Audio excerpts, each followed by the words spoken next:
these young artists that are following in this alternative art movement have not run headlong into that brick wall in New York, which they're going to run into.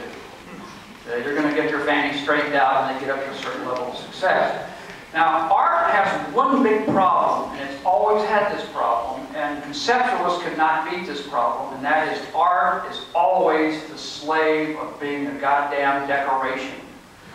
In other words, if I have a coffee table and I've got a couple of classic novels on there, say Moby Dick, or 2 Years Before the Mast, or Tale of Two Cities, people come in and say, well, this is a well-read individual.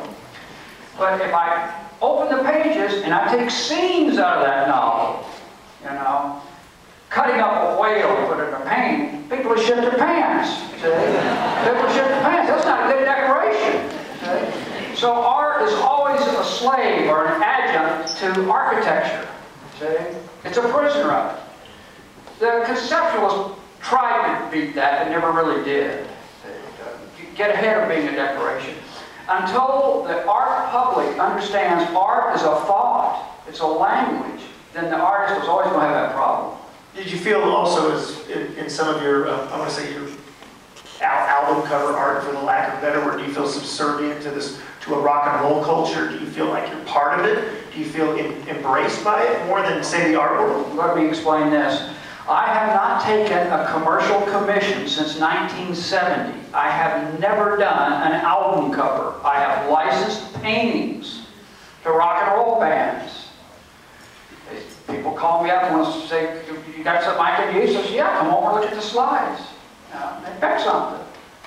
I do not take commissions. I do not work on sketches and get them okay. You know, I'm a bohemian painter that sits in my little house and paints my little paintings. You said come at you. Okay, well.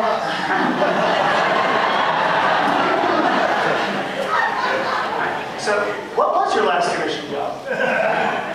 I fell on some hard times in 1970 and had to do some comic book work for Peterson Publishing. Is that the Peterson on yeah. Across the street? Yeah. You've come this far. You've crossed the street.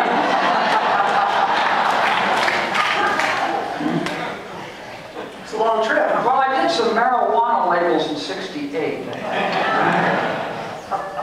So, and I take it, based on recent accomplishments, you're not going back to taking commercial work anytime soon? Well, I don't know. I don't know. We'll see. Is there a reason that you're only represented by a New York gallery? Is that, yes, there's a very simple reason. Because New York is the heart of the beast. And I can only do enough artwork to go to New York. If I had to show in New York and back here, I wouldn't generate. I'm very slow in doing my paintings. So I go right for the throat of the beast in New York. And Tony tolerates me. Tony sees the virtue in this stuff. And does he consider you a comic book artist? Well, I shouldn't ask you to speak. He does. Tony sees me as a comic book artist in the most virtuous form. You know, he understands the Zap comics and whatnot. He sees your place in history, though. Yeah, if there's money to be made.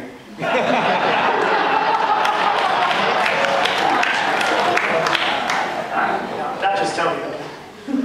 Yeah.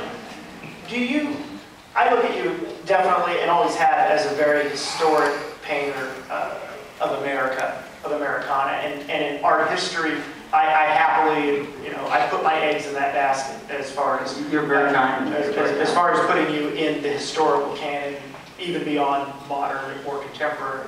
But do you see when you're making the art in the actual process? Are there artists that you, without of course stealing intellectual property, are there artists that are informing you as you're processing that are linked to art history beyond obviously the common language that when you are painting it, you're going beyond just a lot of the black and white ink illustrations? Are there artists that you're borrowing from, or you can't help but do that. I try not to do that, but you can't help but do that. When you see a painting years later, do you see some? Are there artists you see? If you look back at comic book artists through the 40s and 50s, 60s, these were remarkable draftsmen, rich, vivid imaginations. And the entire giant art world has never had any window on that. It's just been below their dignity. So I go back and look at some of my favorite artists, my heroes back in the 40s and 50s and 60s, you know, and I find these incredible little vignettes and kernels of brilliance and stuff, and I just think, God, that's better than anything I see in a museum. One comic book artist out there. So when they were making the movie, you had the sculptures, and then this was just a few months ago, we did the piece on You're in the Whitney Biennial. And what was that experience like? Well, I was honored to the point of herniating to be accepted into the Whitney.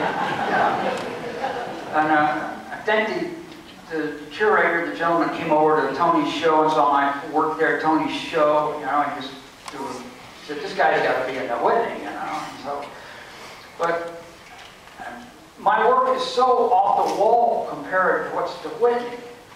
I mean, it's just installation and yeah, it's just so off the wall.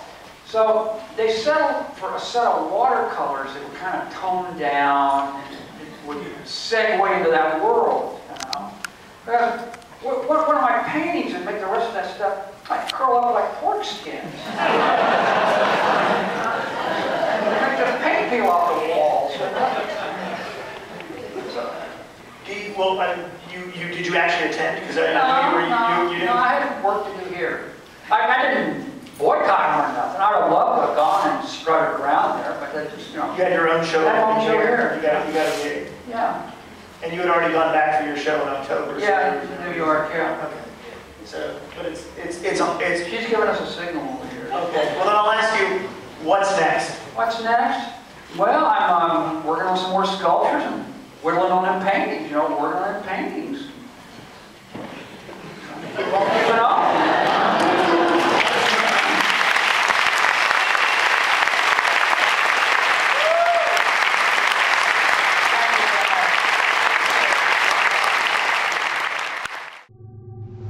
It's a video, not